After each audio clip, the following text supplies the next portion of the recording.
Hey everyone, it's Megan from the Northwest Y. I hope you're all staying safe and healthy at home, but I hope you're also taking advantage of these beautiful spring temps and are getting outside to explore a little bit. The trees are starting to turn green, the birds are chirping, and there are wildflowers popping up everywhere. Hiking is actually one of the ways that I relax, so I've decided to go for a hike today and thought I would take you along with me and we can check out some wildflowers along the way. This tiny but beautiful wildflower is one of the first wildflowers to bloom in the spring. It's called the spring beauty, and it's easily distinguished from other white wildflowers because of the fine pink to sometimes reddish lines that run through the petals.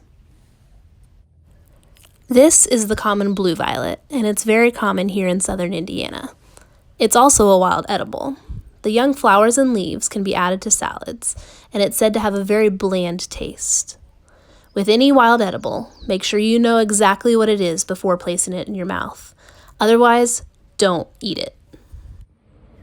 This is the mayapple. As you can see, this one has 2 stems with 2 large leaves and a bud in between, which will become a flower, and in some cases a fruit. This is said to be the female version of the mayapple because it reproduces. The male version of the mayapple does not reproduce. It has 1 stem and 1 large leaf. The leaves of both plants will unfurl into an umbrella-like canopy. This plant is the cutleaf toothwort. If you look closely at the leaves, you can see that the edges have sharp teeth and resemble a serrated knife. The flowers are typically pink or white, and when open, have 4 petals. This is a great spring wildflower find. It's called the bloodroot. And it's called that because if you were to cut the root open, it would have an orangish red substance inside that resembles blood. This plant's also easily identified because of its funky lobe-shaped leaf. You can see that it also has a stem in the middle with a bud at the top. That bud will become a wildflower with about 8 petals. Now this flower is also very delicate to the touch, so if rain were to hit those petals, they would fall to the ground easily. This plant is the common blue phlox, and it's commonly found in woodland areas. It's a very fragrant plant and is great for attracting butterflies and hummingbirds. This odd little plant is one of my favorites. It's called Dutchman's breeches, and it gets its name from the flowers that hang down from the stem and are said to resemble pantaloons hanging upside down. As a kid, I used to call them hammer pant plants because I thought they looked more like MC Hammer's pants hanging upside down. This plant is called the nodding Trillium.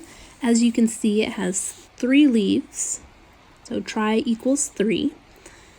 And then it also has 3 petals on the flower. Now, there are several different variations of this plant. This one's called nodding because the stem goes up and then kind of droops down or is nodding. But then there's also the prairie Trillium, which will pop up straight in the middle and be a deep red color.